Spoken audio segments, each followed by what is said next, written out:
Sahabat baca berita. Saat berpidato di hadapan 6.000 kader PKB di acara Road to Election 2022, Minggu, 30/10.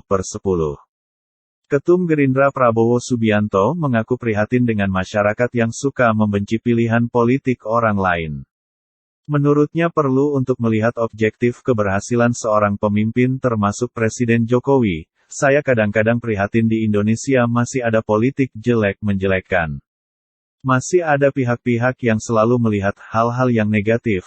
Negatif itu perlu kita perhatikan, ujar Prabowo di Stadion Tenis Indoor Senayan, GBK, Jakarta, Minggu, 30/10. Sebagai contoh, saya bukan apa-apa tapi saya melihat keberhasilan apa yang kita capai tidak sedikit karena kepemimpinan Presiden Joko Widodo. Dan saya menilai kadang bangsa kita kurang menghormati prestasi pemimpin kita sendiri, jelasnya. Keberhasilan Jokowi yang paling Prabowo rasakan adalah dunia yang makin menghormati Indonesia. Terlebih di posisi Indonesia sebagai anggota G20. Prabowo juga membandingkan kondisi Indonesia dengan negara lain, seperti Amerika Serikat dan Inggris. Dan dalam beberapa aspek, Prabowo merasa Indonesia lebih baik. Ia juga berujar, meski pada Pilpres lalu ia merupakan lawan Jokowi. Kini ia bersatu demi negara Indonesia. Saya mengakui saya dulu rivalnya Pak Jokowi, tapi demi merah putih, demi negara saya bersatu dengan Pak Jokowi, ujar Prabowo disambut riuh tepuk tangan hadirin.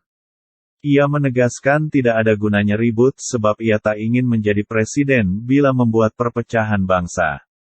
Tidak ada gunanya kita ribut, saya tidak mau jadi presiden di atas perpecahan bangsa Indonesia. Saya bergabung demi merah putih dan itulah hasil kita terjadi perdamaian dan kesejukan, terjadi keutuhan, itu yang tidak disukai bangsa lain melihat Indonesia, tegasnya. Menteri Pertahanan ini menyebut bahwa elit pejabat politik Indonesia juga harus bersatu. Prabowo bahkan mempersilakan bila PKB ingin mencari kursi DPR sebanyak-banyaknya pada Pileg 2024 mendatang. Menurutnya hal ini bisa dilalui bersama. Nanti di Pileg monggo PKB mencari kursi sebanyak-banyaknya, Gerindra juga tidak menjadi masalah. Bersama kita mengurus negara ini dan kita sepakat kita siap kerja sama dengan siapapun, dengan partai manapun kita menggalang persatuan bersama, jelasnya. Teori menghadapi kesulitan bersama ini kata Prabowo terbukti dari cara Indonesia melewati pandemi dan dampak perang Rusia-Ukraina. Dan hal ini tak lepas dari kebijaksanaan Presiden kata Prabowo.